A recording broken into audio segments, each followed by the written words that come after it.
Baik, terima kasih atas kesempatan yang diberikan kepada kami kelompok 2. Jadi di sini kami akan mempresentasikan hasil diskusi kami, yaitu tentang indera penglihatan. Saya atas nama Rusina Juwita sebagai moderator sekaligus pemateri pertama, dan ketiga teman saya atas nama Putu Ayuninda Chandra, Hana Makandari, dan Putu Wijono. Baik, yang pertama itu adalah ada anatomi. Itu bagian-bagian mata. Yang pertama, superior rectus muscle, otot mata bagian atas yang berfungsi menggerakkan mata kita ke atas. Yang kedua, sklera, bagian pelindung mata yang berwarna putih di bagian luar bola mata. Yang ketiga adalah iris, pigmen yang bisa melihat warna coklat atau hitam atau berwarna biru pada orang Eropa. Yang keempat adalah lensa, kristalin lensa yang jernih sekali dan sebagai media refraksi untuk bias melihat. Yang kelima adalah kornea, bagian paling depan dari fungsi melihat. Kornea tidak ada pembuluh darah dan mempunyai kekuatan yang besar untuk membiaskan sinar yang masuk ke mata. Yang keenam adalah anterior chamber atau bilik mata depan. Yang ketujuh, posterior chamber atau bilik mata belakang.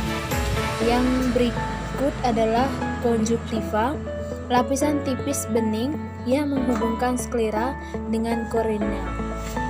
9. Inferior rectus muscle, otot mata bagian bawah. Yang ke-10, vitreous chamber, yaitu aqueous humor yang berupa seperti gel yang mengisi bola mata. Yang ke-11 adalah retina, lapisan mata untuk menerima sinar. Yang ke-12, fovea centralis, yaitu daerah retina yang paling tinggi resolusinya untuk mendapatkan sinar yang masuk ke mata. Yang ke-13 adalah optic nerve, saraf mata yang menghantarkan sinar ke otak untuk diterjemahkan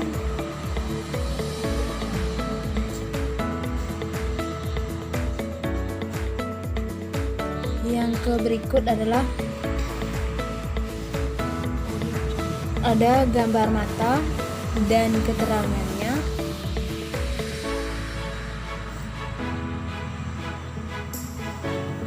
Dan ada juga otot-otot pada bola mata seperti yang kita lihat pada gambar. Terima kasih. Oke, baiklah teman-teman, di sini saya akan melanjutkan presentasi dari Ucin Juwita, yaitu organ okulasi aksesori. Yang pertama itu fovum orbita.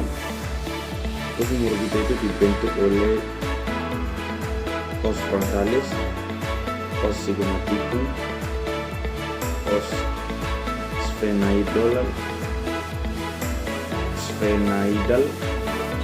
os othmoidal, os palatum, dan os lacrimal. Rongga mata terdiri atas jaringan lemak, fascia, otot, saraf, pembuluh darah, dan aparatus lateralis. 2. Supercilia atau alis mata, itu sebagai pelindung dan kosmetik. Yang ketiga itu palpebra, terdiri atas palpebral superior dan inferior. Penggerak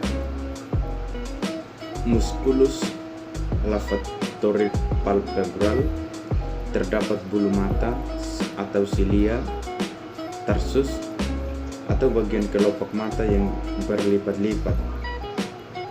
Terdapat kelenjar tersia dan sebaceae, fungsinya sebagai pelindung bola mata. Yang keempat itu aparatus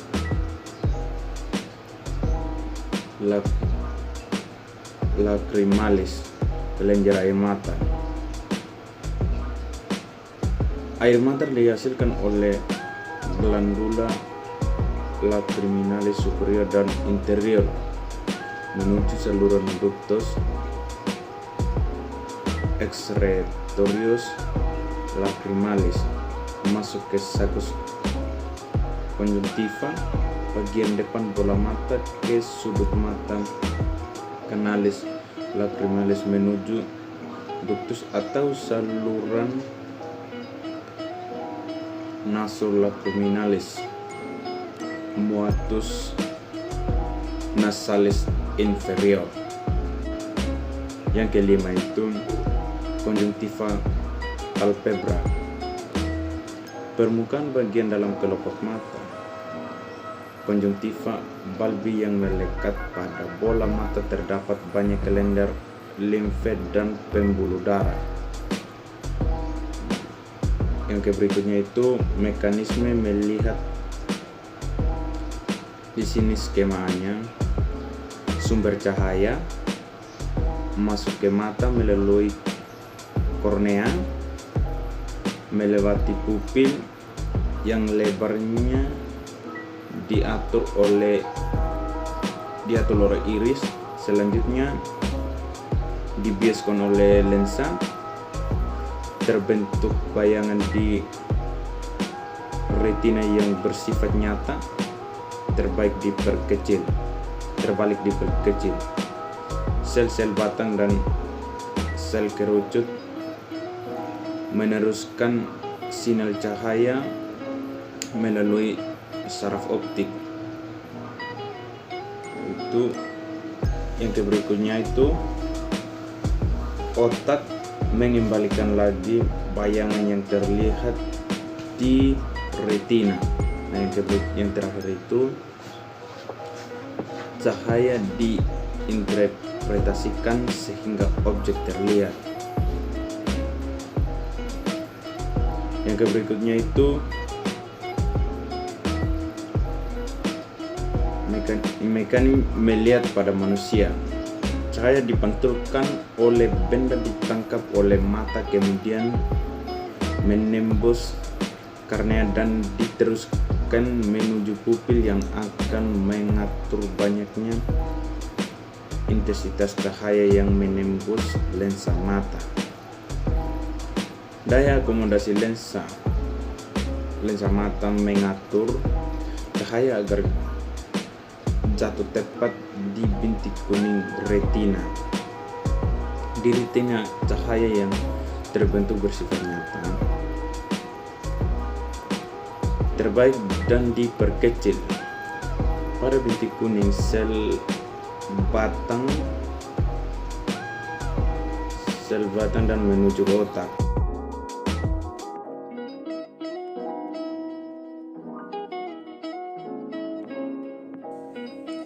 Perkenalkan, nama saya Putu Ayunana Chandrika.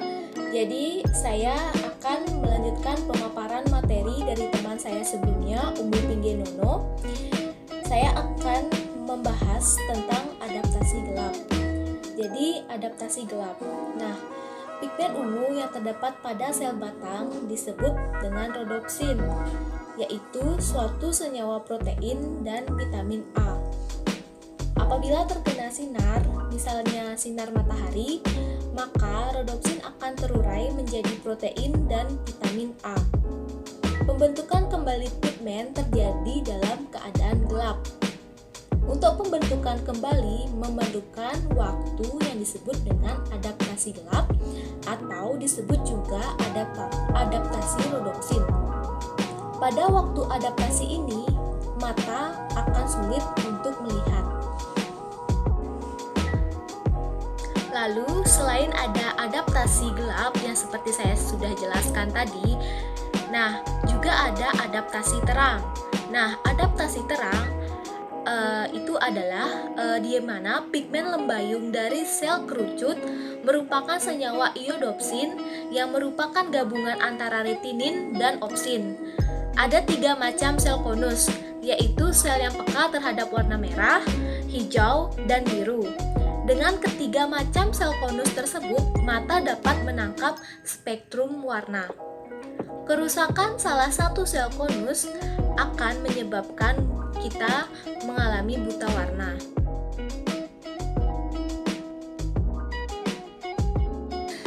Baik, seperti yang sudah saya bahas tadi bahwa ada adaptasi gelap dan adaptasi terang, maka dapat ditarik kesimpulan yakni bila kita berpindah dari tempat yang gelap ke tempat yang terang, maka sistem visual akan beradaptasi dengan menurunkan kepekaannya selama beberapa detik atau yang kita sebut dengan adaptasi terang.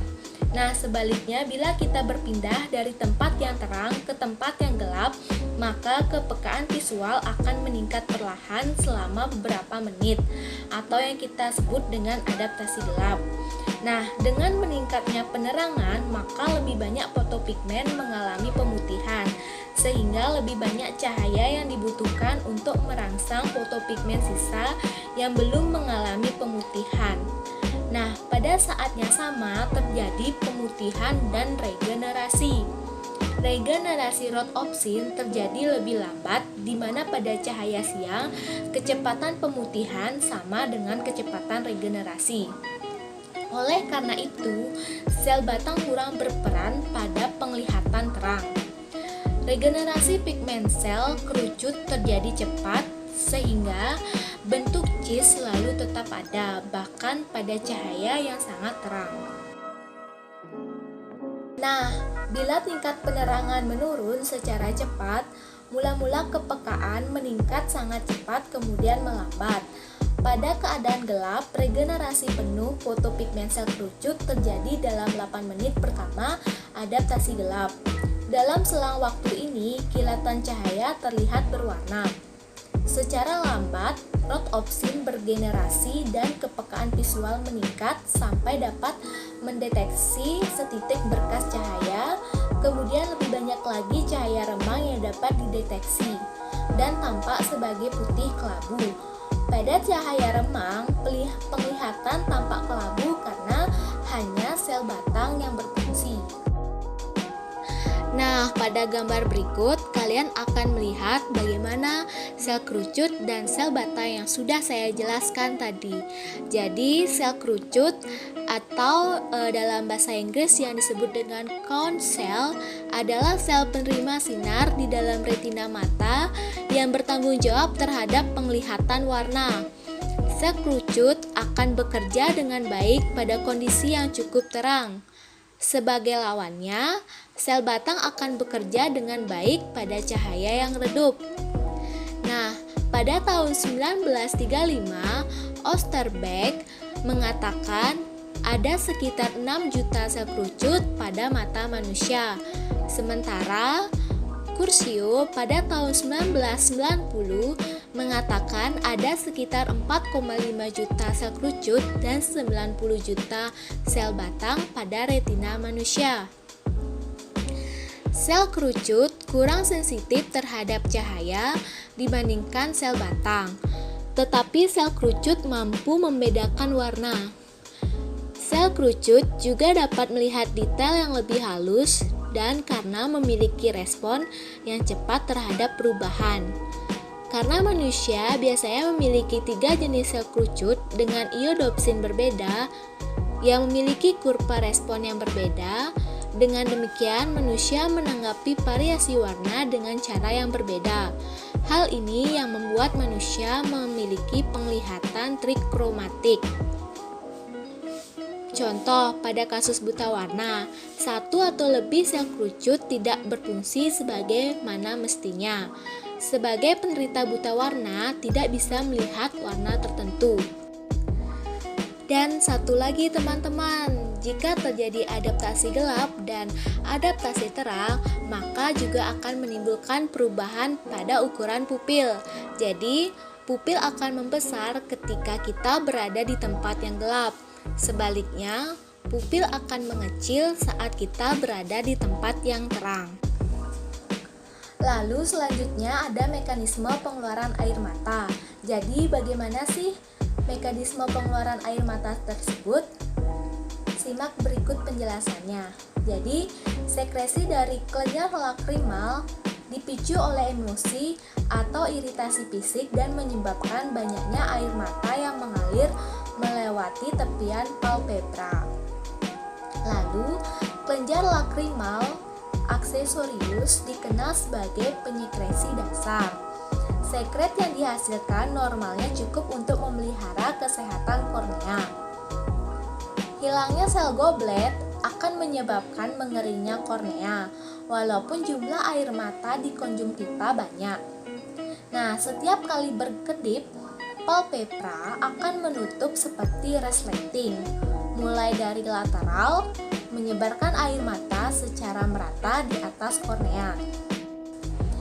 Nah, pada kondisi normal, air mata dihasilkan dengan kecepatan yang kira-kira sesuai dengan kecepatan penguapannya, sehingga hanya sedikit yang sampai ke ekskresi. Sedotan kapiler akan membuat sebagian air mata memasuki punta apabila sakus konjungtivalis sudah penuh. Gerakan menutup mata akan mencegah air mata keluar. Bersamaan dengan itu, kelopak mata ditarik ke arah kristal lakrimalis posterior dan ditempatkan pada pasia sekitar kantung lakrimal. Kerja pompa dinamik ini menarik air mata ke dalam kantung lakrimal, yang kemudian berjalan melalui ductus nasolacrimalis karena pengaruh gaya berat dan elastisitas jaringan ke dalam meatus inferior. Baik, terima kasih. Di sini saya akan melanjutkan presentasi tersebut, yaitu mengenai gangguan kelainan mata. Nah, gangguan kelainan mata ini kita mulai dari miopi atau rabun jauh. Nah, tentu saja kita ketahui bahwa miopi atau rabun jauh ini dia itu adalah sebuah kelainan refraktif mata berupa citra yang dihasilkan berada di depan retina ketika mata tidak dalam keadaan akomodasi. Miopi dapat terjadi karena bola mata yang terlalu panjang atau karena kelengkungan kornea yang terlalu besar sehingga cahaya yang masuk tidak difokuskan secara baik dan objektif. Jadi rabun jauh atau miopi ini yaitu adalah cacat mata dengan kondisi mata tidak dapat melihat benda yang berjarak jauh. Selanjutnya itu ada hipermetropi atau rabun dekat. Nah, hipermetropi atau rabun dekat ini dia tidak dapat melihat benda yang berjarak dekat karena fokus bayangan jauh di belakang retina. Jadi hipermetropi atau rabun dekat ini dia dapat dibantu dengan kacamata cembung atau flash. Selanjutnya itu ada astigmatisme. Nah, astigmatisme atau mata silinder adalah sebuah gejala penyimpangan dalam pembentukan bayangan pada lensa. Hal ini disebabkan oleh cacat lensa yang tidak dapat memberikan gambaran atau bayangan garis vertikal dengan horizontal secara bersamaan. Astigmatisme adalah cacat optik yang dapat menyebabkan penglihatan kabur karena ketidakmampuan optik mata untuk fokus benda titik menjadi gambar terfokus tajam pada retina. Jadi astigmatisme ini kelengkungan kornea yang tidak merata yang menyebabkan ketidakteraturan lengkungan-lengkungan permukaan bias mata sehingga cahaya tidak fokus pada satu titik retina. Selanjutnya itu ada presbiopia. Nah, presbiopia ini atau biasa disebut dengan mata tua, di mana disebabkan oleh faktor daya akomodasi lensa mata yang tak bekerja dengan baik. Akibatnya lensa mata tidak dapat memfokuskan cahaya yang masuk ke bintik kuning yang tepat. Daya akomodasi ini adalah kemampuan lensa mata untuk mencembung dan memipih. Presbiopi dapat diatasi dengan lensa ganda yang berisi lensa cembung atau flash dan lensa cekung atau minus. Selanjutnya itu ada katarak. Nah, katarak yaitu lensa mata yang menjadi keruh sehingga cahaya tidak dapat menembusnya, bervariasi sesuai tingkatannya dari sedikit sampai keburaman total. Dalam perkembangannya, katarak yang terkait dengan usia penderita dapat menyebabkan pengerasan lensa, menyebabkan penderita menderita miopia, Selain itu, lensa yang bening menjadi coklat atau putih secara bertahap, dan keburaman lensa dapat mengurangi persepsi penglihatan warna biru. Jadi katarak ini dia itu terjadi karena faktor usia, namun dia itu juga dapat terjadi pada anak-anak yang lahir dengan kondisi tersebut.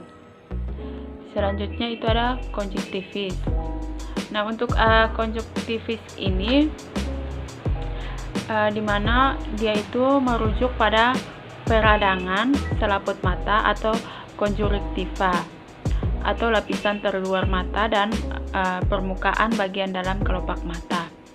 Jadi konjungtivis ini adalah mata merah akibat peradangan pada selaput yang melapisi permukaan bola mata dan kelopak mata bagian dalam. Konjungtivis ini sering disebut juga pink eye, dia ini merupakan kelainan mata yang terjadi karena peradangan pada konjungtiva atau selaput tipis yang melapisi bola mata dan kelopak mata bagian dalam. Selanjutnya itu ada glaukoma. Nah, di mana glaukoma ini dia ini merupakan kerusakan saraf mata akibat meningkatnya tekanan pada bola mata.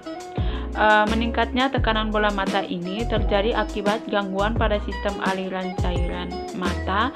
Jadi seseorang yang menderita kondisi ini dapat merasakan gejala berupa gangguan penglihatan, nyeri pada mata hingga sakit kepala. Jadi glaukoma ini dia itu adalah penyakit gangguan pada saraf penglihatan akibat peningkatan tekanan dalam bola mata. Sekian presentasi dari kelompok kami. Terima kasih dan selamat sore.